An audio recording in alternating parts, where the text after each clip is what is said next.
પરિવારની અંદર રહેનારા જે 2, 5, 10 સભ્યો હોય ને, ઘણી વખતે એક બેન હોય ને તો બેનને એવું લાગતું હોય કે કદાચ હું રસોઈ ઘરમાં ન હોત ને તો રસોઈ ઘર ન ચાલત, તો કોઈ વ્યક્તિ જમી ન શકત.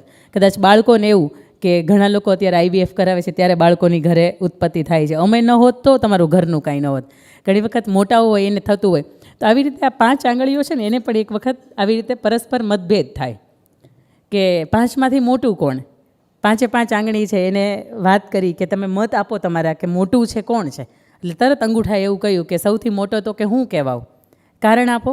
અંગૂઠા એવી બહુ મજાની વાત કરે છે કે હું એટલા માટે મોટો છું, એક તો પુરુષ પ્રધાન છું, આ દેશ આપણો પુરુષ પ્રધાન છે એટલે હું એટલા માટે પણ મોટો છું. ને બીજું કે જ્યારે હું કોઈને દસ્તાવેજની અંદર સહી સિક્કા કરું છું ને ત્યારે હું માલિક બદલી નાખું છું, એટલે હું સૌથી મોટો કહેવાઉં. એટલે તરત જ બીજી આંગળી એવું કીધું કે ચૂપ થઈ જા, મોટી તો હું કહેવાઉં, કારણ કે તું તો માલિક બદલી નાખે, હું તો 5 વર્ષે મતદાન આવે દેશનો રાજા બદલી નાખું. આટલી બધી તાકાત તો કે મારી અંદર છે. એટલે તરત ત્રીજી આંગળી એવું કીધું કે સાઇઝ જો, સાઇઝની દ્રષ્ટિએ તો હું મોટી છું. એટલે તરત જ એની પછીની આંગળીએ તરત જ કીધું કે સાઇઝની દ્રષ્ટિએ તમે સાચા, પણ હું સૌથી મોટી છું. એનું કારણ એ છે કે રાજા જ્યારે શપથવિધિ કરે પણ એને કોઈ સારા કાર્ય માટે આગળ જવું હોય ને ત્યારે એને સરસ મજાની શપથવિધિ કરવી પડે, એને તિલક કરવું પડે. એટલે આ આંગળીથી તિલક થતું હોય. એટલે આ આંગળી એવું કીધું કે સૌથી મોટી હું છું. અને પાછી બિચારા નાના બાળકો જેવી 5મી આંગળીને એણે એવું કહ્યું કે એનોય પણ મત આપ્યો, ધીરે ધીરે બોલીએ કે સૌથી મોટી તો હું છું. એટલે એને પૂછવામાં આવ્યું કે કારણ શું, એટલે તરત એવું કહ્યું કે ઇમરજન્સીમાં તો હું જ કામ લાગું. કદાચ તમે સમજો એ નહીં, આપણે બહુ બાળમંદિરના બાળકો હતા ત્યારે આપણે બેનને કે સાહેબને કહેતા, પણ 5મી આંગળીએ તરત વાત કરી કે 5000 વર્ષ પહેલાં, 5500 વર્ષ પહેલાં જ્યારે અનરાધાર વરસાદ ઇન્દ્ર રાજાની સાથે કૃષ્ણ ભગવાનની જ્યારે વાત કરી કે ગોવર્ધન પૂજા કરાય અને ઇન્દ્રની પૂજા ન કરાય, કારણ કે પર્યાવરણનું સંરક્ષણ છે એ ગોવર્ધન કરે છે. અને ત્યારે પણ ગોવર્ધનને ધારણ કરવા માટે કૃષ્ણ ભગવાને એક ટચલી આંગળી ઉપર આખો પર્વત છે એ ધારણ કર્યો હતો. ગામ આખાઈના લોકોને એક સ્થળે ઊભા રાખ્યા હતા અને કદાચ ઘણા બધા દિવસો સુધી પોતાની એક આંગળી ઉપર એ ધારણ કર્યો હતો. ત્યારે કૃષ્ણ ભગવાને પણ આજથી વર્ષો પહેલાં એક શાંતિનો સંદેશ આપ્યો હતો અને સૌને સાથે મળીને કોઈ પણ કાર્ય છે એને સાથે મળીને કરવાનો સંદેશ આપ્યો હતો. પણ વાત તો એ જ થઈ કે 5 સાચા હતા પોતાના મત પ્રમાણે. એટલે 5ને જ્યારે આવી રીતે કોઈ પણ તકલીફ થાય, એટલે આપણા ઘરની અંદર જ્યારે કોઈ આવી રીતે તકલીફ થાય એટલે એનું ઘરનું કેન્દ્ર બિંદુ હોય ને આપણા વડીલો હોય. તો 5 આંગળી છે ને એને પણ જ્યારે કોઈ તકલીફ થાય તો એનું કેન્દ્ર બિંદુ એટલે હથેળી. એટલે 5 આંગળી છે એ હથેળીની પાસે ગઈને હથેળીને પૂછ્યું કે અમે 5 સાચા છીએ, અમે 5 મોટા છીએ, પણ આ મોટાની અંદરથી સૌથી મોટું કોણ, આનો તમે મને જવાબ આપો. ત્યારે હથેળી છે એ બહુ મજાનો જવાબ આપે છે કે તમે 5 સાચા છો, પણ તમે 5 ભેગા થઈ જાઓ ને, આવી રીતે કોઈને કોળીઓ કરો ને કોકને જમાડો ને તો કોઈ માણસની ભૂખ હોય ને એ ભાંગી જાય. આવી રીતે તમે 5 ભેગા થઈ જાઓ ને તમે પાણીનો પ્યાલો ભરો અને કોઈકને તમે પાવ એટલે એ માણસની તરસ હોય એ ભાંગી જાય. તમે 5 ભેગા થઈ જાઓ અને કોઈ વર્ષોથી અબોલાના સંબંધો હોય, કોઈ વર્ષોથી કોઈ પણ રીતના જે અટકી ગયેલા, જે કાટ ખાઈ ગયેલા સંબંધો છે આપણા, અને એને તમે આવી રીતે જાહેર મેળાવડાના કે કોઈ સભાના કે કોઈ સત્સંગના માધ્યમથી તમે મળો છો અને એને તમે આમ રામ રામ કરો છો ને, ત્યારે તમારી અંદરનો જે આમ ઈગોલેસ પર્સનાલિટી, ઈગો જે પર્સનાલિટી છે ને, એટીટ્યુડ પર્સનાલિટી, એ રિમૂવ થઈ જાય છે અને તમારી અંદર એક સામેવાળી વ્યક્તિને આવકારવાનો, એને સત્કારવાનું મન થાય છે. તમે 5 ભેગા થઈ જાઓ છો અને કોઈ પણ માણસે નાનામાં નાનું કાર્ય કર્યું છે છતાંય નિષ્ફળ ગયો છે તો તમે એને પાછળ પીઠ થાબડો છો ને એવું કહે છે, દોસ્ત તારું કામ બહુ સરસ હતું, ભલે તું નિષ્ફળ થયું પણ તારું કામ સરસ હતું, વખાણવા લાયક હતું. ત્યારે એ માણસને ભાંગી પડ્યો હોય છતાં પણ એક હિંમત આવી જાય છે અને તમે 5 ભેગા થઈ જાય, સામેવાળાના મૂકો મારો તો સામેવાળાનો ભૂકો બોલી જાય. આ વડીલો પણ કદાચ અંતના આ વાર્તાના માધ્યમથી કે આ ઉદાહરણના માધ્યમથી એક જ વાત કહેતા હશે કે આ 5 એટલે આપણે પોતે, આપણો સમાજ હોય, આપણો ઘર હોય, એ 5ને ભેગું રહેવું ખૂબ જરૂરી છે. એમાં આજના સમયની અંદર જ્યારે આ પંચરંગી દુનિયા થઈ ગઈ છે, ફાસ્ટ એન્ડ ફ્યુરિયસ લાઈફ થઈ ગઈ છે, અલગ અલગ ક્ષેત્રોના માધ્યમથી ખૂબ અત્યારે સંભાળવી કેમ જાતને એના માટે પ્રયત્ન કરવા પડે છે. બગાડ તો આપોઆપ આવી જાય છે, પણ એની વચ્ચે આપણો સંપ છે, આપણો સહકાર છે, એકબીજા પ્રત્યેની સંવેદના છે, એ કાયમીને માટે કેમ ટકી રહે આ બહુ મહત્ત્વની છે. વાત હવે મારે પરિવાર ઉપરની કરવી છે. ત્યારે તમે ગામડેની અંદર એક નળિયાવાળા ઘર તમે જોયા હશે તો તમને ધ્યાન હશે કે ઝીણા એક ઉપરથી તમે જુઓ ને તો ચાંદરડું હોય ને એ પડતું હોય અને લગભગ આપણે નળિયું છે ને એકાદું ખુલ્લું રાખતા કે એનાથી સૂર્યપ્રકાશ છેક સુધી નીચે આવી શકે. અને તમે એને જોવો ને ચાંદરડાને તમે જોવો એટલે તમને ખબર પડે કે એની અંદર નાના માટીના રજકણ ઉડે છે અને આ માટીના રજકણ છે ને તમે ગમે એટલા મથો પણ પકડાય નહીં. પણ એ રજકણ છે એનો વચ્ચેનો સંપ થાય, એની વચ્ચે સ્નેહ થાય, એની વચ્ચે સંગઠનનું આંદોલન છેડાય તો એની અંદરથી માટી બને. આ માટી છે એની વચ્ચે સંપ થાય ને પાણીની વચ્ચે સંપ થાય તો ઢેફું એનો ઢેફાનું સ્વરૂપ આવે. તમે ખેડૂતની પ્રવૃત્તિની સાથે જોડાયા રહેશો તો તમને ધ્યાન હશે, આપણે અહીંયા તો ડાયરેક્ટ ગારો જ મળે છે, ઢેફું તો જોવાય નથી મળતું. અને એમાં હમણાં અઠવાડિયેથી અનરાધાર વરસાદ એટલે મેઘરાજાની વધારે મહેર છે, પણ એ ઢેફું બને. એ ઢેફાને બરાબર તપાવવામાં આવે એટલે એમાંથી ઈંટનું સ્વરૂપ ધારણ થાય. આ ઈંટ છે, ઝીણી રેતી છે, માટી છે અને સિમેન્ટ છે. આ બધી જ વસ્તુઓ છે એનો સમન્વય થાય ને એની વચ્ચે સંપ થાય તો એમાંથી એક દિવાલ બને. આવી રીતની 4 દિવાલ, ઉપરનું મોભારું અને નીચેનું ભોંયતળિયું, આ બધું જ ભેગું થાય ને તો હજી એમાંથી મકાન બને કે જેની અંદર આપણે કુંભઘડો મૂકીએ, જેની અંદર આપણે વાસ્તુ પૂજન કરીએ. પણ છતાંય મારે એ તમને કહેવું છે, ઘણાની 70, 80, 90 વર્ષની, કદાચ 100 વર્ષની જિંદગી પૂરી થઈ જાય પણ ઘણા હજી મકાનમાંથી મકાન રહે છે, મકાનમાંથી એ ઘર નથી થતું. વાસ્તુ પૂજન મકાનનું હોય પણ એ પૂજન કર્યા પછી એની અંદર દરેક એ ધબકતો કોર્નર છે, દરેક ધબકતો એ ખૂણો છે, દરેક ધબકતી એ દિવાલ છે કે જેની અંદર પ્રેમ, પ્રેરણા, લાગણી અને એની અંદર રહેનારા દરેક સભ્યો છે, દરેક એક સંબંધો છે કે જે બાપ દીકરાનો સંબંધ હોય, બાપ દીકરીનો સંબંધ હોય, માતા પિતાનો સંબંધ હોય કે વડીલોની વચ્ચેનો આપણો બા દાદાનો સંબંધ હોય, એ દરેક સંબંધોની વચ્ચે પ્રેમ, લાગણી અને હૂંફનું તત્વ જ્યારે મળે ત્યારે એ મકાનમાંથી ઘર થાય છે. આ ઘરને આમ જોઈએ ને તો 4 જ ખૂણા હોય અને મારે વાત પણ તમને એ 4 ખૂણા વિશેની જ કરવી છે કે સૌથી પહેલો ઘરનો ખૂણો હોય ને એની અંદર ઘરનો આર્થિક રીતે જે સદ્ધર હોય કે જે ઘરના દરેક નિર્ણયો લેતો હોય આવો વ્યક્તિ, એટલે ઘરનો આપણે મોભુંય કહી શકાય. એટલે ઘરનો પહેલો ખૂણો, પહેલી દિવાલ એટલે એ મજબૂત હોવી જોઈએ તો ઘર ટકી રહે. ઘરની બીજી દિવાલ એટલે ઘરના વહુવારું, સ્ત્રી પાત્ર, એ જો મજબૂત હોય તો ઘર ટકી રહે. ઘરની ત્રીજી દિવાલ એટલે આપણે સંતાનો. અને હું તો ઘણી વખત કોઈ પણ મારે વાત થાય, કોઈ પણ સમાજની વચ્ચે 18 વરણની અંદર જવાનું સૌભાગ્ય મળ્યું છે, પણ જ્યારે પણ જાઉં છું ને ત્યારે ઘણી વખત હું આ જૈન સમાજની, જૈન ધર્મની વાત કરું છું કે એમાં 8-9 વર્ષની દીકરી હોય ને એને પણ તમે પૂછો કે તને સંસાર ગમે કે તને સંયમ ગમે, એ દીકરી હોંશભેર અને પોતાના આત્મવિશ્વાસની સાથે મને એવું કહેતી હોય કે મને સંસારની અંદર રસ નથી, મને સંયમ વધારે ગમે છે. ત્યારે ખરેખર આપણા માટે બહુ ગર્વની વાત હોય. આજના સમાજની અંદર કદાચ માસ્ટર કે ડબલ માસ્ટર પૂરી થઈ ગયેલા દીકરા કે દીકરીઓ હોય છે એની ખબર નથી કે મારો જીવનનો કયો રસ્તો અપનાવવો. ત્યારે 8-8, 10-10 વર્ષના કે 15 વર્ષના બાળકો છે એને માટે ખબર છે કે મારે સંસાર કરતાંય મારે સંયમ તરફ વધારે મારે જવું છે. ઘરની ત્રીજી દિવાલ હોય આપણા સંતાનો એટલે આપણા દીકરા અને દીકરી, એની જો દિવાલ મજબૂત હોય તો ઘર ટકી રહે. ઘરની ચોથી દિવાલ એટલે આપણા મા બાપ, ખાસ કરીને માં, કારણ કે જેની કુખની અંદર આપણે રમ્યા હોય અને એના સંસ્કારો લઈને આપણે ઉછર્યા હોય ને મોટા થયા હોય ને બાપનું નામ આપણને મળ્યું હોય તો આપણું જીવન છે એ કેવી રીતનું બને. મારે વાત કરવી છે તમને સૌથી પહેલી દિવાલ એટલે આપણા ઘરના મોભીની. આર્થિક કમાણી કરનાર, ઘરના દરેક જાતના ડિસિઝન લેનાર અને ઘરનો મોભી એટલે આમ જોઈએ તો 2 ભાઈ હોય ને તો એમાંથી લગભગ ઘરનો પહેલો ભાઈ હોય એટલે મોટો ભાઈ હોય કે જે આર્થિક રીતે સદ્ધર હોય. આ ભાઈની તમને મારે વાત કરવી. સૌથી પહેલાં તો એ કેવો હોય, જો કે આપણો તો ધર્મ આપણને એવું કહે છે કે વ્યસનથી મુક્ત આપણે રહેવું જ જોઈએ. એટલે સૌથી પહેલી આની અંદર વાત આવે છે કેટેગરીની કે સૌથી પહેલાં તો એ વ્યસન મુક્ત હોય, કારણ કે એને જો કાંઈ પણ થઈ જાય તો એની સાથે જોડાયેલા જે બીજા 5-7 વ્યક્તિઓ છે ને એમને ખબર નથી હોતી કે પોતાના જીવનનું શું થશે. અત્યારે વીમો હશે થોડોક માટે સહાયરૂપ છે. વીમો વ્યક્તિને પાછી ન લાવી શકે. વીમો ધન છે એના બદલામાં ધન આપી શકે પણ એ વ્યક્તિને પાછી ન લાવી શકે. એટલે વાત મારે સૌથી કરવી છે ઘરનો આર્થિક મોભી છે એ કેવો હોય. સૌથી પહેલાં તો એ વ્યસન મુક્ત હોય. બીજું કે ઘરનો મોભી એક એવો હોય કે જેના માટે પોતાના સંતાનો, પોતાના ભાઈ બહેનના સંતાનો અને ઘરના દરેક વ્યક્તિ છે બધાની પ્રત્યે એક સરખી સહાનુભૂતિ હોય, બધાની પ્રત્યે એક સરખો ભેદભાવ હોય. મહાભારતને એમ જોઈએ ને તો ઘણા વર્ષો વયા ગયા પણ હજાર કદાચ હું એમ કહું કે આજે ધૃતરાષ્ટ્ર જીવે છે. કદાચ શેરીએ હોય, કોઈ ગલીએ હોય, કોઈ સોસાયટીના નાકે હોય. સુરતનો એક પ્રસંગ છે કે એની અંદર 2 ભાઈ હોય. એક ભાઈ કે જે ઘરની આર્થિક રીતની તમામ જવાબદારીઓ છે એ નિભાવે છે. એ ભાઈ સાંજે ઘરે આવે છે, રસ્તાની અંદરથી એ 2 શેરડીના સાંઠા લે છે. એક શેરડીનો સાંઠો લઈને 2 ભાગ કરાવે. આપણને ખબર છે કે ઉપરનો ભાગ હોય ને એ મોળો ભાગ હોય ને નીચેનો ભાગ હોય એ મીઠો ભાગ હોય. એ લઈને આવે છે. જેવું ઘર નંબર 28 નંબર એનું ઘર હોય, ઘર જેવું નજીક આવે એ ભેગો તે તરત એ જુએ કે ઘરની બહાર 2 બાળકો રમે છે. જે બાજુના હાથની અંદર મીઠો ભાગ હતો એ બાજુના પોતાના ભાઈનો દીકરો છે એ રમે છે, અને જે બાજુના હાથની અંદર મોળો ભાગ હતો એ બાજુ પોતાનો દીકરો રમે છે. એટલે જેવા એ નજીક જાય છે એ બાજુના આવી રીતે ચોકડી મારી દે છે. પોતાના સંતાનો માટે તો કે શ્રેષ્ઠ સગવડતાઓ મળે, શ્રેષ્ઠ મળે.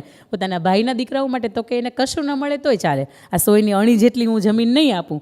આ વાત થઈ હતી તો એ વાત જ તમને ત્યાંથી એ મૂકાણી હતી. કદાચ એ ભાગવદ્ ગીતાને ખોલી અને પહેલો શ્લોક છે કે ધર્મક્ષેત્રે કુરુક્ષેત્રે સમવેતા યુયુત્સવે મામકા પાંડવાશ્ચ કિમ કુર્વત સંજય. ધૃતરાષ્ટ્રએ સંજયને એવું કહે છે કે મારા અને પાંડુના પુત્રો છે એ શું કરે છે. પાંડુના ગયા પછી તો જો કે બધા જ બાળકો તો એ પોતાના જ હતા, પણ છતાંય મારા અને એના આ જ્યારે વાત આવી ત્યારે એ ઘરના આર્થિક મોભી તરીકેની તમને આ વાત શીખવાડે છે કે તમે જ્યારે ઘરના મોભી છો, તમે જ્યારે ઘરના એક આદર્શ વ્યક્તિ છો, તમારા નિર્ણયોથી આખું ઘર ચાલે છે, ત્યારે ઘરની અંદર કોઈ પણ વ્યક્તિને મતભેદ ન થાય અને કોઈ વ્યક્તિને ખાસ કરીને મનભેદ ન થાય. આની જવાબદારી છે ખાસ કરીને ભાઈ તરીકેની તમારી હોય. એના પછી મારે તમને બીજી વાત કરવી છે કે કદાચ ધર્મગ્રંથ તમે ખોલો કે એની અંદર કદાચ તમને રામાયણ હાથમાં આવે તો પણ તમને પ્રભુ શ્રી રામનું આદર્શ જીવન તમને શીખવે છે કે પ્રભુ શ્રી રામ છે એ આદર્શ પોતે ભાઈ હતા. જ્યારે એ વનની અંદર 14 વર્ષના વનની અંદર એ પ્રયાણ કરે છે અને વનદેવી એમનું સ્વાગત કરે છે, ત્યારે વનદેવી એમને કહે છે કે હું તમારી શું સેવા કરી શકું. ત્યારે પ્રભુ શ્રી રામને એવું કહે છે કે તમારે જો મારી કોઈ સેવા જ કરવી હોય ને તો તમે એમ કરો કે દેવી, રસ્તાની અંદર આમ આવ્યા ને ત્યારે ખૂબ કાંટા હતા, તમે એ કાંટા છે ને એમ કરો તમે હટાવી લ્યો. એટલે વનદેવી છે મરક મરક હસે છે ને એવું કહે છે કે પ્રભુ આપ 14 વર્ષ સુધી એ રસ્તા ઉપર પાછા જવાના નથી, છતાં પણ એવું કેમ કહો છો કે રસ્તાની અંદરના કાંટા છે તમે એ હટાવી લ્યો. અને ત્યારે પ્રભુ એવું કહે છે કે જ્યારે 14 વર્ષનો વનવાસ જ્યારે મને મળ્યો ને ત્યારે ભરત મામાના ઘરે ગયો હતો. એને ખબર નથી કે પોતાનો ભાઈ છે એ વનના વાટ ઉપર 14 વર્ષ માટે નીકળી ગયો છે. જ્યારે એને ખબર પડશે ને ત્યારે એ આવશે. મને કાંટા વાગ્યા ને તો મને પોસાય, પણ મારા ભાઈને કાંટા ન વાગવા જોઈએ. આ વાત બહુ મજાની એણે કહી હતી. અને એના પછી જ્યારે વનદેવી હસે છે ને એવું કહે છે હવે તો અયોધ્યાની આખી ગાદી એના હાથમાં છે, તમે ભલે ત્યાંથી નીકળી ગયા, રાજ સિંહાસન ઉપર ભલે તમારા ચરણ પાદુકા પડ્યા, પણ હવે તો અયોધ્યા નરેશ તરીકે ઓળખાય છે, તો એ તો રથ લઈને આવશે. અને ત્યારે પણ પ્રભુ શ્રી રામ એને ઉત્તમ રીતે કહે છે કે મારો ભાઈ છે ને મને ખબર છે કે રથ નહીં, એને ચરણ પાદુકા પહેરવાનો પણ સમય નહીં રહે. અને વાત પણ સાચી એમ છે કે જ્યારે 14 વર્ષ બ્રહ્મચર્યનું પાલન કરીને પ્રભુ શ્રી રામ આ વનની અંદર વિતાવે છે, અને આ બાજુ ભરત એ પણ પોતે અયોધ્યા છોડીને નંદીગ્રામની અંદર 14 વર્ષ સુધી પોતે સંન્યાસીનું જીવન છે જીવે છે. અને પ્રભુ શ્રી રામ જ્યારે 14 વર્ષનો વનવાસ કરીને જ્યારે અયોધ્યાની અંદર પરત ફરે છે, અને ત્યારે એ પૂછે છે કે ભરત, એની અંદર વૃદ્ધો દેખાય છે, યુવાનો દેખાય છે, પણ કેમ કોઈ બાળકો કેમ નથી દેખાતા? અને ત્યારે અયોધ્યાવાસીઓએ ખૂબ સરસ મજાનો જવાબ આપે છે, પ્રભુ આપ 14 વર્ષ સુધી બ્રહ્મચર્યનું પાલન કર્યું છે ને આ અયોધ્યા આખીએ 14 વર્ષનું પાલન કર્યું છે, અહીંયા 14 વર્ષથી કોઈ બાળકના જન્મ નથી થયો. આ કદાચ આદર્શ તમે કોઈ કહી શકાય કે આદર્શ ભાઈ તરીકે, આદર્શ મોભી તરીકે તમે કહેવા હોવા જોઈએ. આ વાત તમને સાબિત કરે છે. અને બીજી મારે તમને વાત કરવી છે કે જ્યારે બ્રિટિશ સરકારની અંદર અંગ્રેજોએ જાહેરાત કરી કે 52 દિવસની અંદર એટલે કે 14મી ઓગસ્ટની રાત્રે અમે તમારો દેશ છે એ છોડીને જઈએ છીએ, અમે તમને ગુલામીમાંથી મુક્ત કરીએ છીએ. હમણાં આપણે 15મી ઓગસ્ટ ગઈ અને 79th આપણે ઇન્ડિપેન્ડન્સ ડે સેલિબ્રેટ કર્યો. આજથી એટલા વર્ષો પહેલાંની વાત કે જ્યારે આઝાદી મળવાને 52 દિવસ માત્ર આડા હતા. અને જ્યારે ગાંધીજી બેઠા છે, સરદાર પટેલ બેઠા છે, જવાહરલાલ નહેરુ બેઠા છે, અને એમની બધાની વચ્ચે વાત થાય છે, ત્યારે વાત એવી મળે છે કે 52 દિવસની અંદર હવે આ રાજ્ય છે, આ દેશ છે, એને બધાને એકઠો ન કરી શકાય. ત્યારે સરદાર વલ્લભભાઈ પટેલ ગાંધી બાપુને એવું કહે છે કે બાપુ ચિંતા ન કરો, અહિંસાના માર્ગે તમે પણ ચાલ્યા છો, સત્યના માર્ગે તમે પણ ચાલ્યા છો. કારણ કે એક સમય હતો કે જ્યારે ગાંધી બાપુ નાના હતા અને એને કોઈ ચોરી કરી, ત્યારે માતા પુતળીબાઈએ ખૂબ મજાની વાત કરી હતી કે બેટા, ચોરી કરવીને સૌથી મોટું મહાપાપ છે, ખોટું બોલવું, હિંસાના માર્ગ તરફ જવું એ સૌથી મોટું પાપ છે. જો તું આ ન કરીશ ને તું સરસ ખરેખર એક ભવિષ્યની અંદર તું તારા એક રાષ્ટ્ર માટે તું કંઈક સારું કરી શકીશ. અને પોતે અહિંસાના માટે ચાલ્યા, સત્યના માર્ગે ચાલ્યા. અને આજે આપણને વિશ્વને જ્યારે સત્યના પ્રયોગોની ભેટ મળી હોય તો કદાચ એનું બાળપણ એ જ હોઈ શકે. પણ 52 દિવસની અંદર જ્યારે 562 રજવાડા ભેગા કરવાના હતા અને સરદાર સાહેબે પોતે નક્કી કર્યું કે બાપુ કંઈ વાંધો નહીં, ચિંતા ન કરો, પણ હું આ 52 દિવસની અંદર અખંડ ભારત માટે મારા તરફથી પૂરતું યોગદાન આપીશ. અને પોતે જ્યારે અખંડ ભારતને એક કરવા માટે, શ્રેષ્ઠ ભારત, એક ભારત કરવા માટે જ્યારે પણ નીકળી પડ્યા હતા, ત્યારે સૌથી પહેલાં એ ભાવનગર સ્ટેટના રાજવી એટલે કૃષ્ણકુમાર સિંહજીની પાસે ગયા અને કહ્યું કે બાપુ, તમારી પાસે 1800 પાદરનું એટલે સૌથી મોટું રજવાડું તમારી પાસે છે. તમે એમ કરો કે સૌથી મોટું રજવાડું છે એને તમે આ રાજ્યને, આ ભારતને આપી દો, એક ભારત બનાવવા માટે તમારું મોટું યોગદાન આપો, તો ચોક્કસ તમને જોઈને અન્ય રાજાઓ છે, અન્ય રાજવીઓ છે એ પણ પોતાનું યોગદાન આપશે. અને એ જ સમયે કૃષ્ણકુમાર સિંહજી રાજવીએ એક પણ મિનિટની પોતે પરવા કર્યા વિના એક જ સેકન્ડની અંદર પોતાના સિગ્નેચર છે, પોતાના હસ્તાક્ષર છે, પોતાના મહેર છે એ આપે છે અને આખાય પોતાના 1800 પાદરનું જે રજવાડું છે એ ભારત વર્ષને સમર્પિત કરે છે. આ સમયગાળાની અંદર એમના અર્ધાંગના એટલે વિજયાબા કુંવરબા સાઈબા કે જે ગોંડલ સ્ટેટના જે રાજવી હતા, એમના દીકરાના દીકરી, એ એમના પોતાના અર્ધાંગના હતા. એટલે એમને જ્યારે વાત કરે છે કે એક વખત એમનો પણ પૂછી લઉં કે એમનો પણ કરિયાવર, એમનો પણ દાયજો આમાં સાથે છે, મારે એમને પૂછવું પડશે કે એના કરિયાવરનું એમને શું કરવું છે. હું તો મારી જે મિલકત છે એ આપી દઉં છું, અને ત્યારે એક નોકર છે એને રાણીવાસની અંદર મોકલે છે અને રાણીને એવું કહે છે કે રાણીબા, આપણો દેશ આઝાદ થાય છે, આપણું રાજ છે હવેથી જાય છે, તો રાજાએ કેવડાવ્યું છે કે તમારે આ તમારા કરિયાવરનું શું કરવાનું છે. ત્યારે સાંભળજો, આ દેશની વીરાંગના એવું કહે છે કે રાજાએ જ્યારે આખો હાથીને આપી દીધો છે ને ત્યારે એનો શણગાર ઉતારવાનો ન હોય. મારા પણ કરિયાવરની અંદર જો નાની મોટી થોડીક પણ સંપત્તિ હોય ને ત્યારે આ ભારત 1 વર્ષ થતું હોય ને ત્યારે એને આપી દેવાની હોય.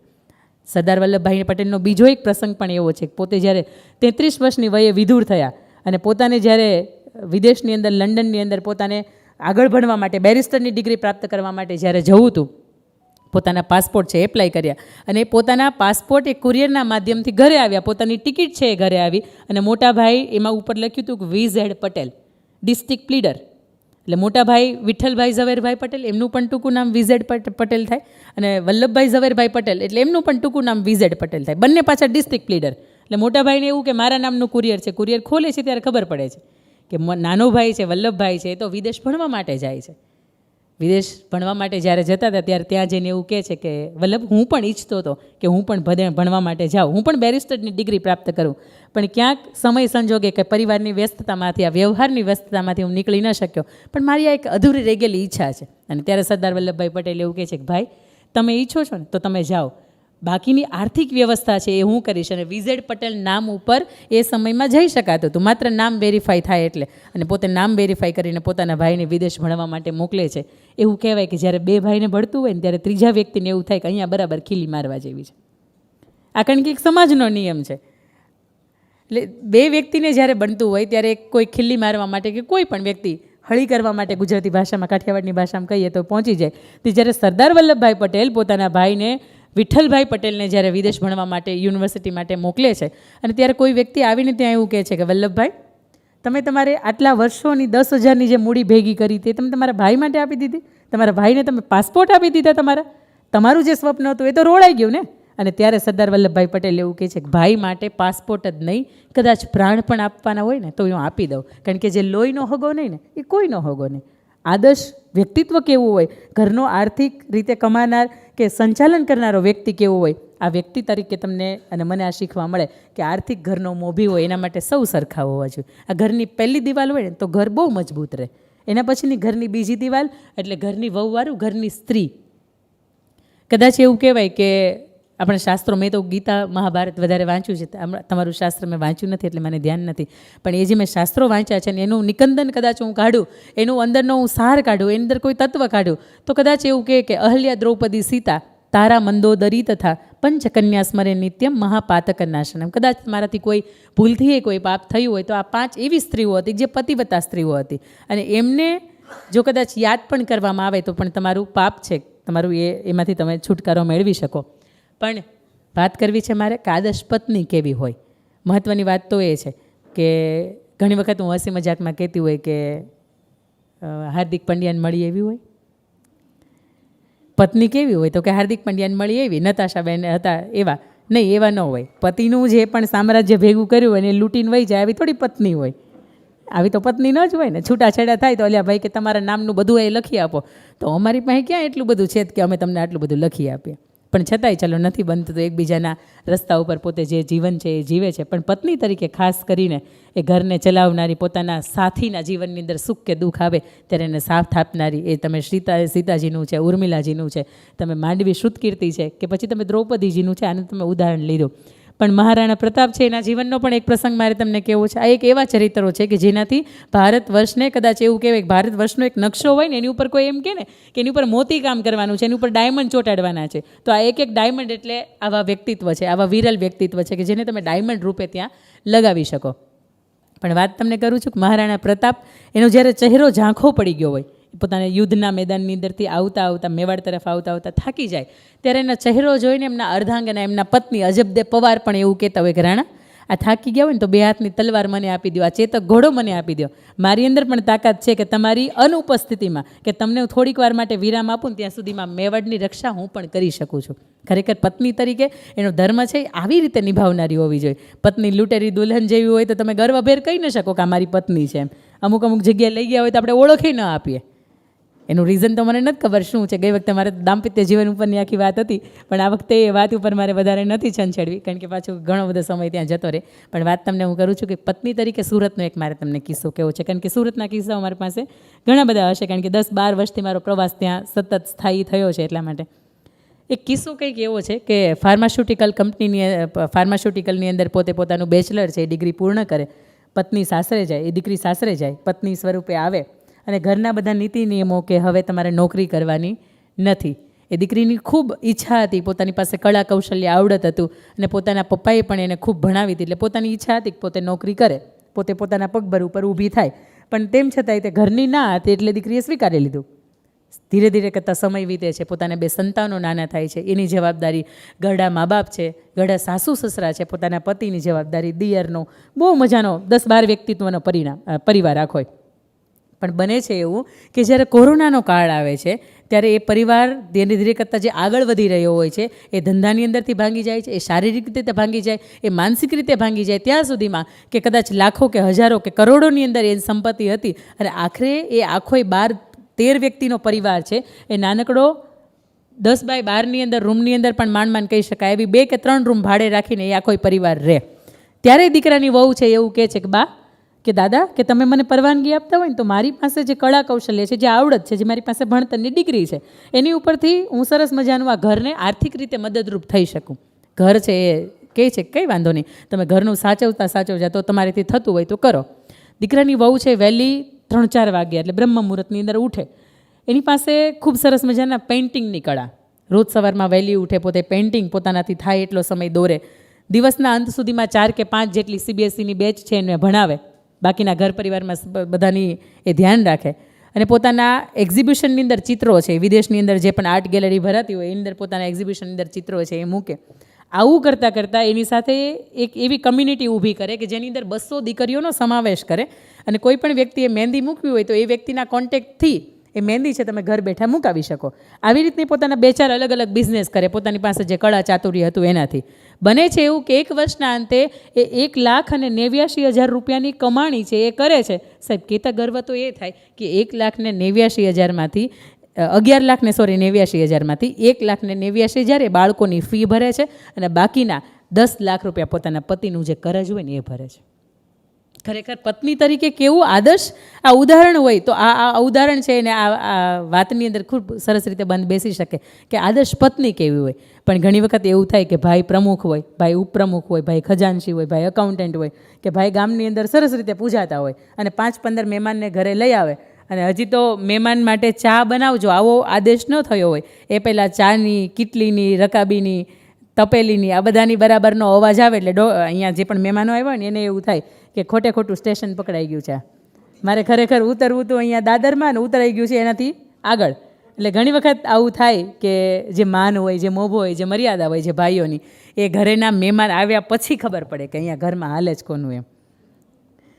પણ વાત આપણે આગળ કરીએ કે ખરેખર સ્ત્રી પાત્ર તરીકે તમે તમારા સાથીને હંમેશા વફાદાર હોવા જોઈએ. એ જે સાથી છે એમને જ્યારે પણ ચડતીનો કે પડતીનો સમય આવે, હું ઘણી વખત એ પણ વાત કરતી હોય કે ગળાની અંદર તમે 15 તોલાનો જે હાર પહેર્યો હોય ને એના કરતાં પણ જ્યારે પુરુષના જીવનની અંદર કે ઘરના જીવનની અંદર જ્યારે આર્થિક કટોકટી આવી હોય અને ત્યારે તમે તમારા ઘરેણા આપી દીધા હોય ને તમે એવું કહો કે આની જરૂરિયાત તમને ગમે એવી રીતે લાગે, તમે આનો ઉપયોગ કરી શકો, કદાચ વેચવું પડે તો તમે વેચી નાખો, કારણ કે સાચું ઘરેણું મારું તમે છો, સાચું ઘરેણું આ 15 કે 20 તોલાનો હાર છે તમે નથી. ખરેખર આવી સ્ત્રી પાત્ર આજે પણ તમારી મારી વચ્ચે ક્યાંક જોવા મળે ને તો આને વંદન કરજો કે દોસ્ત તારું જે જીવન છે ને ખરેખર તે તારા પરિવાર માટે આપી દીધું, તારું વિશ્વ નોંધ લે કે ન લે, તારી કોઈ ન્યૂઝપેપર કે કોઈ ન્યૂઝ એજન્સી કોઈ તારી નોંધ લે કે ન લે, પણ અમે તારો પરિવાર છીએ, અમે તારા આસપાસના પડોશીઓ છીએ, અમે તારી નોંધ લઈએ છીએ. તારા આ જે સમર્પણ ભાવ છે ને એમને ખરેખર વંદન છે. એમના પછીની આ બીજી દિવાળની મેં વાત કરી, એના પછીની ત્રીજી દિવાળ એટલે ખાસ કરીને આપણા યુવાન જે દીકરાઓ અને દીકરીઓ છે 12 થી 22-25 વર્ષની એમાં ઉંમર સમાવેશ થાય, આમ જોઈએ તો 15 થી 25 થાય. ખાસ કરીને દીકરી તરીકે અને દીકરા તરીકે તમે કેવા હોવા જોઈએ. ઘણી વખત અન્ય સમાજ હોય ને તો એની અંદર બહુ બધી ફરિયાદો હોય કે ભાગીને લગ્ન કરી લેતા હોય કે મા બાપનું અમુક ઉંમર થાય ને પછી માનવાનું બંધ થઈ જતું હોય. પણ નાનપણથી મને એટલી ખબર છે કે જેને તમે સત્સંગના, જેને નાનપણથી આ સંસ્કારોના, જેને નાનપણથી આ શાંતિના જે પાઠ નથી ભર્યા ને, કદાચ એ જ પરિવારના દીકરા કે દીકરીઓ આવું હોય પછી એના મમ્મી પપ્પાએ કદાચ એ રિંગટોન મૂકી હોય કે દીકરી મારો લક્ષ્મીનો અવતાર, દીકરી મારો માં ખોડિયારનો અવતાર આવી રીતને રિંગ.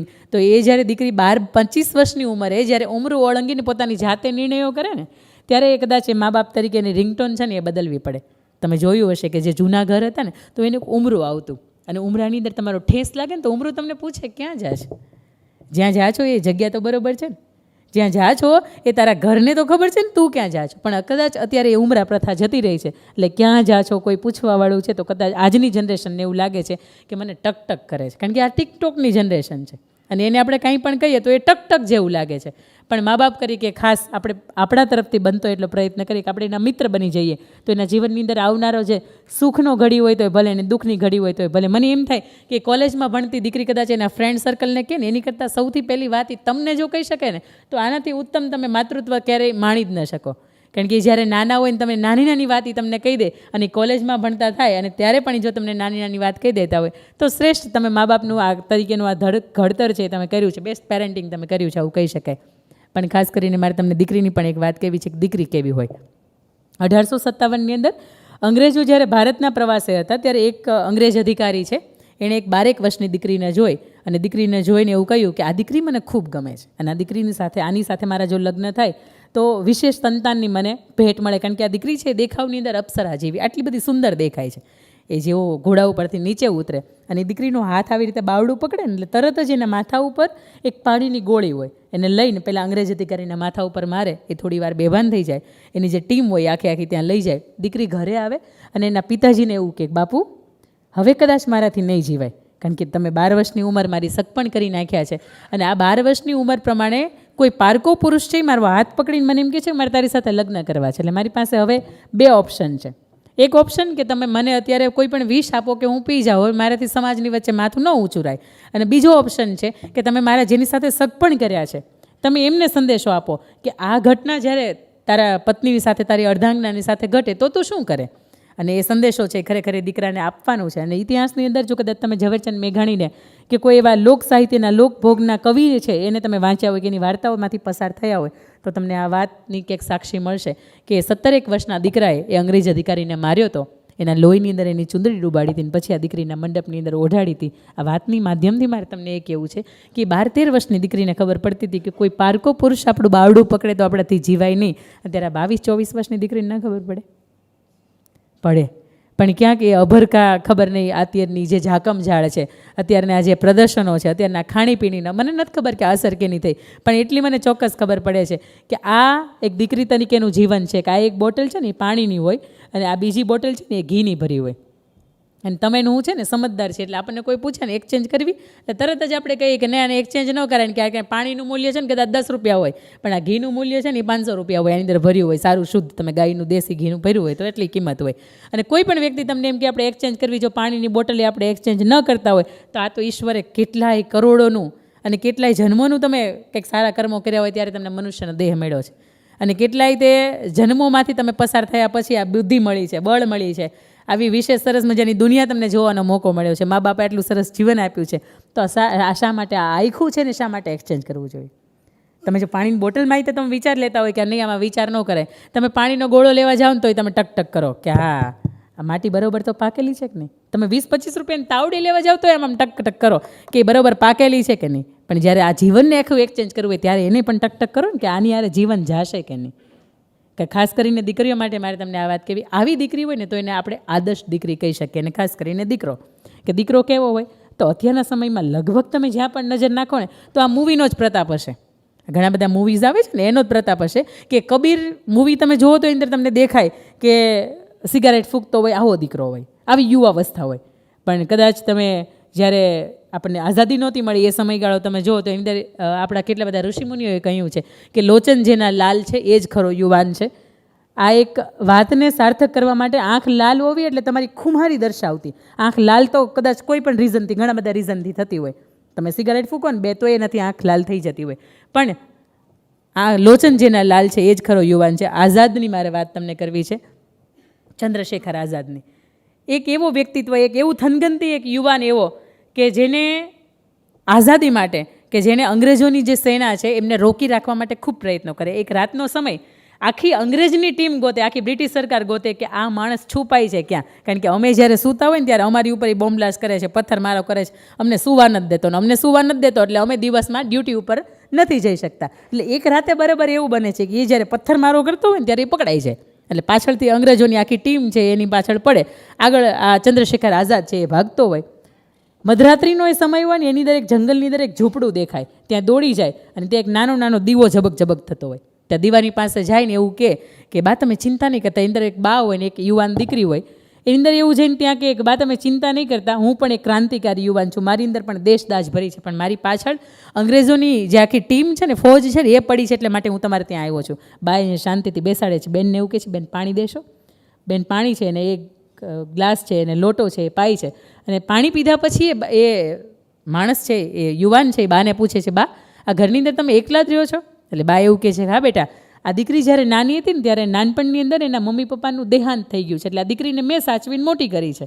આ દીકરીને તમે લગ્ન નથી કરતા, યુવાન થઈ ગઈ છે. એટલે બા એવું કહે છે કે બેટા 5,000 રૂપિયાનું દહેજ માંગે છે અને મારી પાસે અત્યારે એવું કશું જ નથી કે હું આપી શકું, એટલે દીકરીના લગ્ન નથી થતા. મને પણ ચિંતા છે.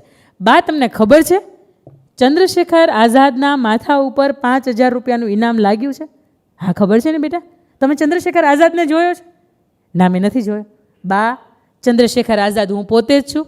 તમે એક વખત બહાર જાઓ, આ અંગ્રેજોની ટીમ મને ગોતી રહી છે, તમે એક વખત ત્યાં જઈને કહી આવો કે ચંદ્રશેખર આઝાદ છે ને મારી ઝૂંપડીની અંદર બેઠો છે, મને તમે એને આપી દો, મને તમે એને સોંપી દો, તમને 5,000 રૂપિયાનું ઇનામ આપશે અને આ દીકરીના તમે સાસરે વળાવી દો, આ દીકરીના લગ્ન કરી લો. ત્યારે 93 વર્ષના દાદીમાં પણ એવું કહે છે કે બેટા તારી અંદર જો આટલી બધી ખુમારી હોય ને તો ભલે 93 વર્ષની ઉંમરે હું ખાટલા ઉપર પડી, પણ હું પણ આ દેશની રક્ષા માટે, હું પણ આ રાષ્ટ્રની સેવા માટે હું પણ આજથી નીકળી પડું છું. દીકરી એવું કહે છે કે મારે આખી જિંદગી લગ્ન નથી કરવા, કારણ કે મારું જીવન છે ને આખે આખું મારે ભારત વર્ષને સમર્પિત કરી દેવું છે. આ આજનો યુવાન છે. આ આજથી 70, 80, 85 વર્ષ પહેલાંની નજર નાખો તો તમને એ યુવાન એવું કહે છે કે ખરેખર કેટલી ખુમારીની સાથે જીવાય.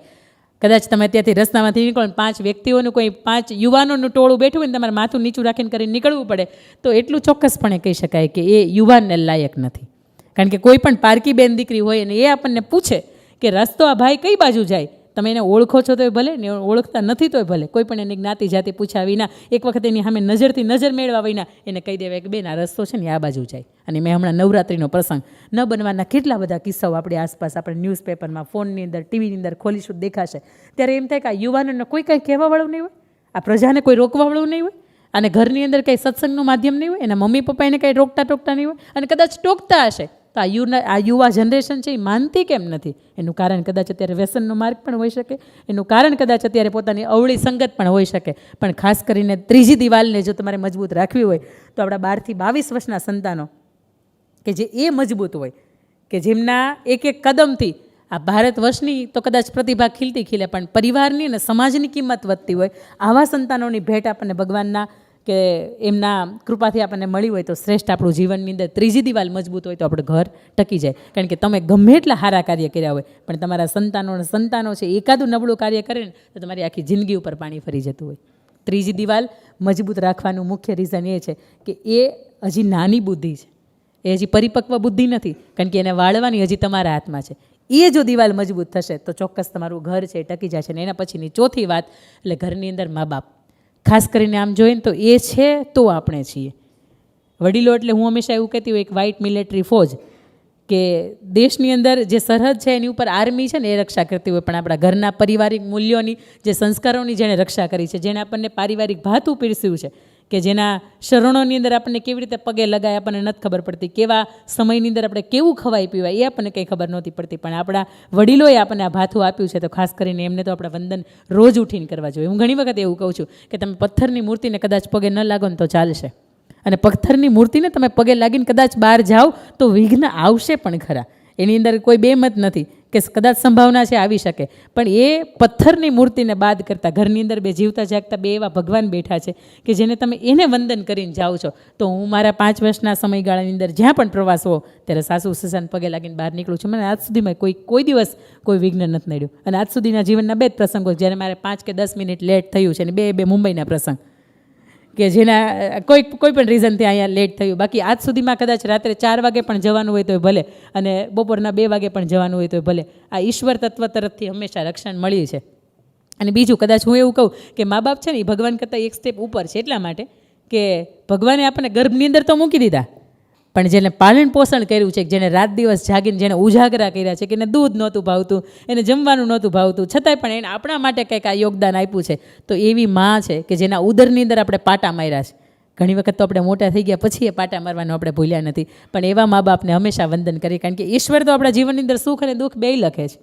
પણ જો મા બાપને કદાચ આપણા વિધાતાના લેખ લખવાનો અધિકાર હોત ને, તો એ જીવનની અંદર ક્યારે પણ દુઃખ ન લખત. અને ખાસ કરીને એક માં કેવી હોય ને એક બાપ કેવો હોય, આના પ્રસંગની મારે વાત તમને કરવી છે અને પછી વાત પૂરી કરવી છે કે ખાસ કરીને એક માં કેવી હોય, મારે તમને એની વાત કરવી છે કે જ્યારે છત્રપતિ શિવાજી મહારાજ, કે જેનું તો આપણે અહીં ગઢ કહી શકાય, એ જ્યારે ગર્ભાવસ્થાની અંદર હોય અને એક એવો સમયગાળો કે જ્યારે દિલ્હીની અંદર મુગલ સલ્તનત હતી, ત્યારે એક વાત જાહેર થઈ કે નાના નાના રજવાડાઓ છે ને એની ઉપર હુમલો કરવામાં આવે અને એને બધાનું એકત્રીકરણ કરવામાં આવે, એટલે રજવાડા આપણે મોટા મોટા થઈ જાય. એટલે એક નાનું રજવાડું હોય કે એની ઉપર હુમલો થાય, 2 ઘોડે સવાર હોય, એ વિચારે કે હવે શું કરવું, આની અંદરથી બહાર નહીં નીકળે, ચારે બાજુની આ લાખોની ફોજ છે એણે આ કિલ્લો છે એ ઘેરી લીધો છે.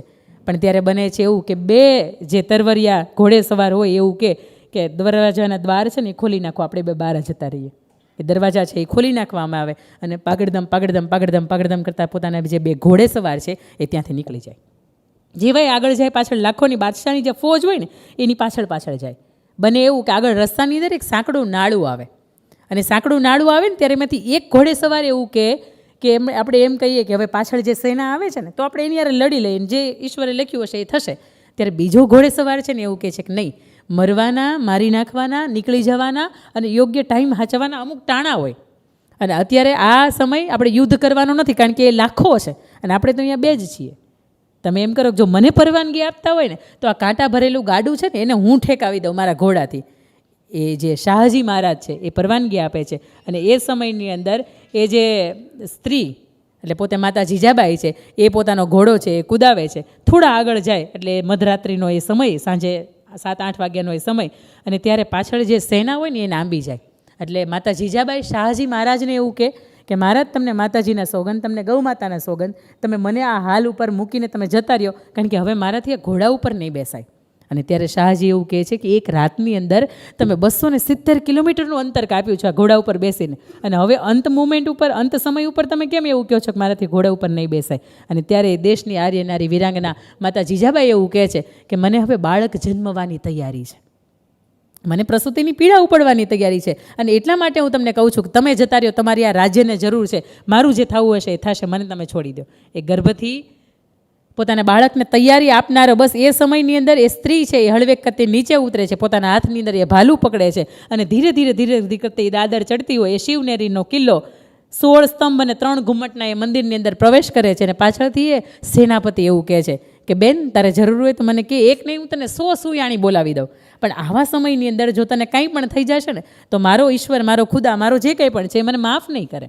અને ત્યારે એ અંદરથી લોહીથી લથબથ સ્ત્રી એકલી એવી બેઠી છે ને એવું કહે છે કે મારે એક પણ સુયાણીની જરૂર નથી, કારણ કે આ ભારત વર્ષના ઉત્તમ ભાવિને, ઉત્તમ સંતાનને જન્મ આપવા માટે હું એકલી છું ને કાફી છું. થોડીક વાર થાય છે, બાળકના રડવાનો અવાજ આવે છે, હું આ અને એ અવાજ આવે છે ત્યારે નીચેથી સેનાપતિ પૂછે છે કે બેન, કોણ જન્મ્યું છે, દીકરો કે દીકરી?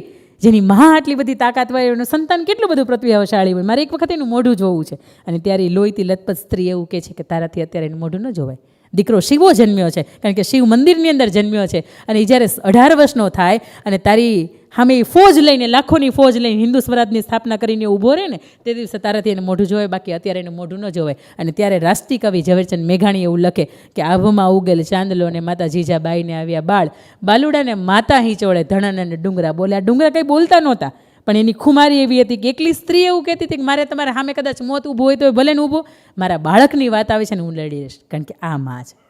અને બાપ એટલે એક એવું પાત્ર કે જે ઘરની અંદર બહુ મોઢું ચૂપ રાખીને બધું સહન કરે. તમે માં બોલો ને તો મોઢું ખુલી જાય માં, અને બાપ બોલે ને તો મોઢું બંધ થઈ જાય, કારણ કે સાંજે 7 વાગે ને તો આપણે પણ ધબકારા વધી જતા હોય કે હમણાં પપ્પા આવશે, કારણ કે મમ્મીએ એવું જ કીધું હોય કે આવવા દે તાર પપ્પાને. પપ્પાનો બિચારાને કાંઈ વાક ન હોય, પપ્પા સાંજે ટિફિનનું ઓલું ડબલું લઈને ગયા હોય ને, સાંજે માંડ ઘરે આવતા હોય બધાની યારે પ્રેમથી રહેવા માટે. પણ ખાસ એક ઘણી વખત એ સાંભળ્યું હોય કે આવવા દે તારે પપ્પાને, એટલે પપ્પા કદાચ 2 શિંગડા ન હોય ને છતાંય રાક્ષસ જેવા બાળકોને લાગતા હોય, અને પપ્પા સાંજે આવે નહીં પહેલાં તમે ઊંઘી જતા હોય. પણ મારે તમને એક વાત કરવી છે મજાની, કે એક વ્યક્તિ કે જેના ઘર પરિવારની અંદર એને બને નહીં, એટલે એણે એવું નક્કી કર્યું કે ભાઈ હું મારા ફાર્મ હાઉસ ઉપર રહેવા જતો રહું, આ બાળકો એના સંતાનો મારા દીકરાને વહુ એની રીતે મોજથી રહે, એના પત્ની સાથે તે અણ બનાવે, એટલે એ પોતે સરસ રીતે શાંતિથી એક ફાર્મ હાઉસ ઉપર રહેવા જતો રહે. ત્યાં પોતાના ફાર્મ હાઉસ ઘણા સમયથી બંધ હતા, એટલે નળ ને બધું રિપેરિંગ કરવા માટે એક પ્લમ્બરને બોલાવ્યો, અને પ્લમ્બર બધું રિપેરિંગ કરતો હતો. ખરેખર 2 કલાકનું કામ હતું, પણ પ્લમ્બરનો મગજનો તીખો હતો, એટલે 2 ની 5-10 કલાક થઈ. કેટલા બધા વાલ તૂટી ગયા અને બધા રિપેરિંગ હતા, કાટ ખાઈ ગયા હતા એ. પણ સાંજ થયો ને એટલે જોયું કે પોતે જે 2 વ્હીલ લઈને આવ્યો હતો ને એની ઉપર પંચર પડી ગયું હતું. એટલે પેલા માણસને એવું કીધું કે તમારે અગવડતા ન હોય તો મારી 2 વ્હીલ અહીંયા રહેવા દો, તમે મને ઘરે મૂકી જાઓ. પેલો માણસ છે એ મૂકવા જાય, એને એવું થાય કે આ મારી જેમ મગજનો બરાબર તીખો છે. પણ એને જેવું મૂકવા જાય, એનું ઘર આવે એટલે પોતે હળવેકથી કંઈક આમ પોતાના હાથ હોય ને એવી રીતે કેમ હાર પહેરાવે એને જેમ કંઈક પોતાના ગળામાંથી ઉતારે અને પછી ત્યાં બહારની ઘરની ખીલી હોય ને એમાં ટાંગી દે. પેલો માણસ વિચારે કે આને શું કર્યું. પછી કે અહીંયા છે કે આવ્યા છો તો આવો ને માલિક, તમે ઘરની અંદર આવ્યા છો તો હવે ચા પાણી પીતા જાઓ. પેલા માણસને એમ થાય કે નહીં હવે જવા દે ઘરે. એટલે એ ઘરે જાય તો એના બાળકની સાથે સરસ રીતે રમે. પ્લમ્બર જે આવ્યો તો એ પોતાના પત્નીને સરસ રીતે એ વર્તન કરે, પોતાના મમ્મી પપ્પા છે એની પાસે બેસીને કે કેવો તમારો દિવસ રહ્યો. અને પેલા માલિકને એવું થાય કે આ માણસ આખો દિવસ કેવા ધોમધકતા તડકાની અંદર એને કામ કર્યું છે, કેવો એનો મગજ તપી ગયેલો, અત્યારે ઘરે આવતો હતો તો એટલો બધો ધુઆફુઆ થઈ ગયો તો મગજનો તીખો, આ ઘરે આવ્યા પછી આ બધું બદલી કેમ ગયું. એ અસમંજસમાંથી પોતે બહાર નહોતો નીકળી શકતો. આવા સમયની અંદર પોતે 15-20 મિનિટ ત્યાંથી બેસીને પોતે વિદાય લીધી, અને જેવા એ ઘરની બહાર નીકળ્યા એટલે તરત જ પેલા માલિકે પૂછ્યું કે હું તમારો 1 કલાક પહેલાંનું વર્તન, 1 કલાક પછીનું વર્તન, આટલું બધું આ ડ્યુઅલ પર્સનાલિટીની સાથે તમે કેમ જીવી શકો? એને કારણ શું? આ ઘરના આટલા બધાની કોઈની ધાક છે કે તમારે ઘરે આવ્યા પછી આ એન્ટ્રી થયા પછી તમારે આવી રીતે જ રહેવું પડે છે? એટલે કે ના આવું કાંઈ નથી. તો કે કારણ શું? તો કે મેં તમને જોયું હશે, તમે 2 હાથી કે કંઈક ટીંગાડ્યું એ શું હતું? અને પછી પેલો માણસ એવું કહે છે કે હું પ્લમ્બર હતો, હું એક આર્થિક વ્યવસ્થાપન માટે હતો ને બધું ઘરની બહાર. ઘરની અંદર આવ્યા પછી હું એક આદર્શ પિતા છું, આદર્શ પુત્ર છું, આદર્શ પતિ છું. એટલે ઘરે આવ્યા પછી આ ગામની ચિંતા લઈને જ્યારે હું ઘરે આવું છું ને ત્યારે જ આ બધી તકલીફ થાય છે. પણ આ બધી જે ચિંતાઓ છે, બધી વ્યથાઓ છે, બધી જેટલી પણ પીડાઓ છે, આ મગજની જેટલી પણ ઉગ્રતાઓ છે, બધાની હું બહાર અહીંયા ટાંગી દઉં છું. અને પછી ઘરની અંદર જ્યારે હું પ્રવેશ કરું છું ને ત્યારે મને રહેવાની બહુ મજા આવે છે. આ ખરેખર આદર્શ બાપ છે કે બહાર જેટલી પણ ચિંતાઓ છે, જેટલી પણ એના જીવનની અંદર વ્યથાઓ છે, એ જ્યારે ઘરે જાય છે ને ત્યારે એ આદર્શ દીકરો થઈ જાય છે, આદર્શ પિતા થઈ જાય છે. કદાચ IPS ઓફિસર હોય તો એ દુનિયા માટે. એ જ્યારે ઘરે જાય છે ને ત્યારે એ તેના સંતાનને પીઠ ઉપર બેસાડીને ઘોડો જ રમાડતો હોય. ખરેખર મજા એની અંદર છે. મેં તમને મજાની વાત કરી કે ઘરને જો ટકાવી રાખ્યું હોય તો 4 દિવાલ મહત્વની છે. ઉપર તો ઈશ્વરના આશીર્વાદ છે જ, 7 લોક ઉપર ને 7 લોક આપણે જે નીચે કહીએ એ આશીર્વાદ આપણને મળવાના છે, કારણ કે આપણી નીતિ સાચી છે, આપણી અંદર પ્રામાણિકતા છે, આપણી અંદર વફાદારી છે, આપણી અંદર અહિંસાનું તત્વ છે. પણ ઘરની પહેલી દિવાલ એટલે આર્થિક મોભી તરીકે તમે હંમેશા બધાને સાચવતા અને તમારા દિલની અંદર સૌને માન રહે આવું. કારણ કે ઘણી વખત એવું કહેતા હોય કે જ્યારે માણસ ઘરની બહાર જાય ને ત્યારે ઘણાને એમ થાય ઘાસ ગયા, પણ ઘરની બહાર તમે જાઓ છો ત્યારે તમે ઘરે વહેલા આવો આના માટેની પ્રાર્થના થતી હોય. તમારા ઘરની અંદર તમે કોઈ પણ કામની અંદર ક્યાંક અટવાવ નહીં આવી પ્રાર્થના થતી હોય તો તમે ઘરના આદર્શ એક મોભી તરીકેનું જીવન જીવી શકો. બીજી વાત કે ઘરની સ્ત્રી હાશ કે માંડ 15 દિવસ પિયર ગયા છે, આવું નહીં. તમને આવવાની રાહ જોતા હોય, આવો. તમારી વિનાનો એ ઘર પરિવાર છે ક્યાંક અધૂરપ, ક્યાંક એ ઘરનો ખૂણો છે એ ખાલી લાગતો હોય, આવી દિવાલ હોય તો ઘર મજબૂત રહે. ઘરની ત્રીજી દિવાલ એટલે આપણા સંતાનો કે જેને આપણે ઉત્તમ દોસ્ત બની શકીએ. કદાચ બીજું કંઈ તમે ન કરી શકો તો કાંઈ નહીં, પણ આપણા સંતાનો છે બસ એની પરવરિશ કરી શકીએ તો પણ આપણે ઘરની શ્રેષ્ઠ ત્રીજી દિવાલ છે એ મજબૂત રહે. અને ઘરની ચોથી દિવાલ મા બાપ કે કદાચ દુનિયાના ઈશ્વર તત્વ લોકો માને છે, ઘણા નથી માનતા. આ પથ્થરની મૂર્તિ તમે કદાચ પગે લાગતા ભૂલી જાઓ, કદાચ ચૂકી જાઓ, કદાચ તમને સ્તુતિ કે જ્ઞાન કે તમને શ્લોકો ન આવડે તો ચાલશે, પણ મા બાપને એક વખત નમીને જજો. આ ઈશ્વરની કોઈ તાકાત નથી જે તમને નમાવી શકે. આ 4 દિવાલના માધ્યમથી હંમેશા પરિવાર છે આપણો ખુશ રહે. પરિવારની વચ્ચે એક આધ્યાત્મિક ભાવ છે સદાયના માટે રહે. પરિવારની અંદર કદાચ કોઈ ભૂલ કરે છે તો તમે મિચ્છામી દુક્કડમ કહીને એકબીજાને માફ કરી શકો. તમારી અંદર એક ખુમારી હોય કે ભાઈ એનાથી ભૂલ થઈ છે, નવું છે, શીખે છે, એ આપણા સંતાનોને આપણે શ્રેષ્ઠ આપણા જીવનની અંદર ઉત્તમ આપી શકીએ. આપણો સાથીદાર છે, એના જીવનની અંદર આવનારી ચડતી પડતીની અંદર આપણે આપણું શ્રેષ્ઠ યોગદાન આપી શકીએ. અને ઈશ્વરે આપેલું આપણને 1000 ગણું હોય તો એમાંથી આપણા સમાજ માટે, આપણા ગામ માટે કે આપણે કુટુંબ વ્યવસ્થા માટે એમાંથી થોડુંક આપણે દાન સ્વરૂપે કંઈક આપી શકીએ. તો એવું લાગે કે ઘર પરિવાર આ સમાજની વચ્ચે કંઈક નવું છે, કંઈક સરસ રીતે પોતાનું સ્થાન છે એ પામ્યું છે. અને સમાજની અંદર જ્યારે પણ તમારી પ્રગતિ થાય ત્યારે એક વખત હાથ જોડીને ઈશ્વરને કહેજો કે ઈશ્વર તે આ ઘણું આપ્યું છે ને આ એટલા માટે થઈ શક્યું છે, અને ઘણું આપ્યું છે ને તો હું પણ સમાજને આપીશ. કદાચ તમને ગોળો જેટલું મળે અને એમાંથી ગ્લાસ જેટલું કદાચ આપી દો તો કંઈ ઓછું નહીં થઈ જાય. પણ એવા દાનવીર છે એ પણ આપણી વચ્ચે છે, તો એમને પણ મારા વંદન.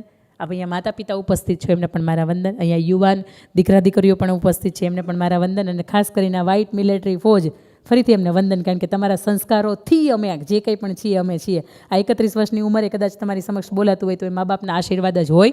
કદાચ આ વાણી છે એની અંદર સરસ્વતી ક્યારેક નાઈ પડી દે કે ભાઈ તું ઈચ્છીશ આવું નહીં બોલાય, સામેથી કદાચ કોઈને એકાદા શબ્દોની અંદર દુઃખ લાગી જશે, આવું પણ બોલાશે, પણ મા બાપે આશીર્વાદ બે હાથના મૂક્યા હોય કે નહીં તારાથી શ્રેષ્ઠ જ બોલાશે. આ મા બાપને યાદ કરતા, પરમેશ્વરને યાદ કરતા, પરમ તત્વને યાદ કરતા તમારા જીવનની અંદર કાયમી શાંતિ રહે, કાયમી અહિંસાના માર્ગે તમે ચાલી શકો, કાયમી એકબીજા પ્રત્યે પરસ્પર પ્રેમ અને ભાવના વિકસી શકે. આવા ભાવની સાથે જય હિન્દ, જય ભારત, બિનમું છું. ભારત માતા કી જય.